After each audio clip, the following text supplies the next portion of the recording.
I have been avoiding Lincoln Project ads, mostly because I do not agree with the Republicans running the ads, putting them together. We talked about this, but look, even though they're Republicans, even though we disagree on the vast majority of issues, the one thing that we do agree on is our disdain for Donald Trump and for Republicans who have only aided and abetted Donald Trump's disgusting behavior. One of those Republicans is actually a vulnerable lawmaker, Susan Collins. And so they put out an ad against her. Let's take a quick look. Great independent leaders rise from Maine's hard soil. Always have and always will. Take Margaret Chase Smith. When the men in the Senate were terrified of Joseph McCarthy, she called him out. Just like Susan Collins stands up to Donald Trump. Oh, wait. Susan Collins never stands up to Donald Trump. That's why Maine is done with her weakness and excuses. Collins isn't an independent. She's a fraud. Mitch McConnell and Donald Trump control her voice. She makes excuses for corruption, for criminality, for cruelty, all while pretending she's worried, concerned, hoping Donald Trump learns a lesson this time. He never does, because she never stands up, never speaks out, never does what a Maine leader should do.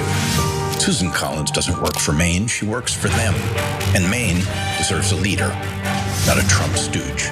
It's time for Susan Collins to go. The Lincoln Project is responsible for the content of this advertising. So John, let me tell you why I like this ad and I chose to play it on the show. The most frustrating thing in the news cycle is seeing so-called journalists report on Susan Collins, disagreeing with Trump as if she's doing something courageous and strong, like Susan Collins. I don't even know, like the wording that they use it doesn't represent what Susan Collins is actually doing. At the end of the day, Susan Collins does what Trump wants Susan Collins to do.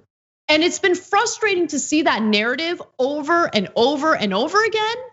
And they fall for it every single time. And like the positive press for Susan Collins blows my mind because Susan Collins is like every other Republican lawmaker who has aided and abetted Donald Trump. Every once in a while, she'll be like, I'm concerned. I don't care how concerned you are, okay? What are you gonna do about it? Are you gonna do anything? Oh, you're not? Okay, then you're just like all the others. I'm not interested in reading reports about how you're some strong politician who's speaking out against Donald Trump. Keep your concern to yourself unless you're gonna do something about it. So I like that she's being called out on this, and she is vulnerable. She could lose her seat to a Democrat. And so if we need Republicans to put out an ad like this to get that done, it is what it is. Yeah, I do think that she's vulnerable. The polling recently has indicated there's a good chance that she might lose, and she deserves it because she's been absolutely horrible and she's given Trump the biggest things that he wants. Yeah, she's voted against him a third of the time. Yeah, let's dig into which those were. When it's a Supreme Court justice, when it's impeachment, when it's the big things, no, she doesn't actually do it. On the ad, I generally think their ads are most effective when they use the words of the individual. This one didn't have that. So I found it to be a little bit weaker, but it did focus on the issue that people have with her, that she has this fake aura of being an independent and a moderate, which of course in Maine is highly prized. So that's strategically a good idea. I would say, just because I don't know if we've talked about the Lincoln Project in a while, and I say this knowing that it's gonna make me less popular, I don't get the issue with it. Like, yeah, the people behind it are probably terrible, and we say that every time we play one of these ads. We're not hiding that from people or anything, but at the end of the day, who cares if the ad is good? No. Like, it doesn't matter to me literally at all.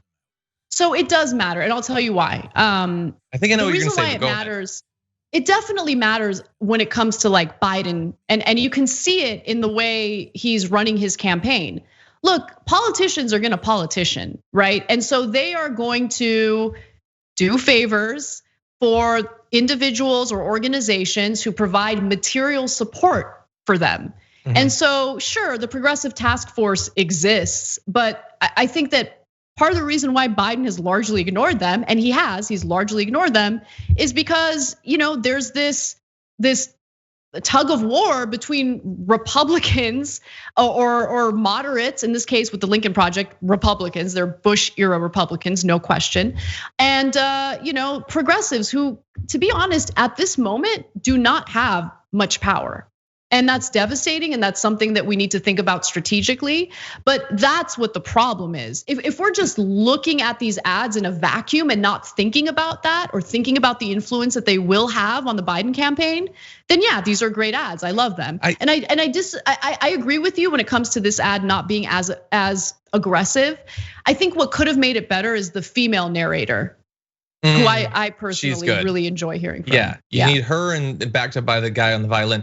Yeah, no, I assume that's what you're gonna say. And look, I love you obviously, and I highly respect you, and your opinion is almost certainly more accurate and more predictive than mine. But I don't actually agree. Like I saw was like an editorial of someone making that case. That sounded to me like wishful thinking. Like one of the people behind it wants that to be the case, wants Biden to feel that he owes them, which is a very different thing than Biden actually owing them. Like, yeah, they've released some good ads. They've been doing it for a while, but a lot of PACs are releasing good ads. Midas Touch ads are just as good as Lincoln Project ads, and they've been hitting really hard recently too.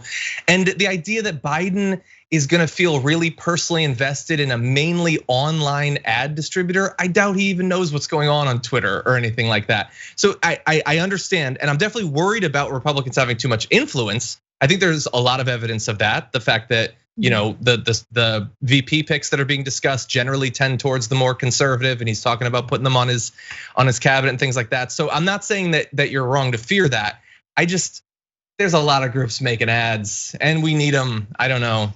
Thanks for watching the Young Turks. Really appreciate it. Another way to show support is through YouTube memberships. You'll get to interact with us more. There's live chat emojis, badges.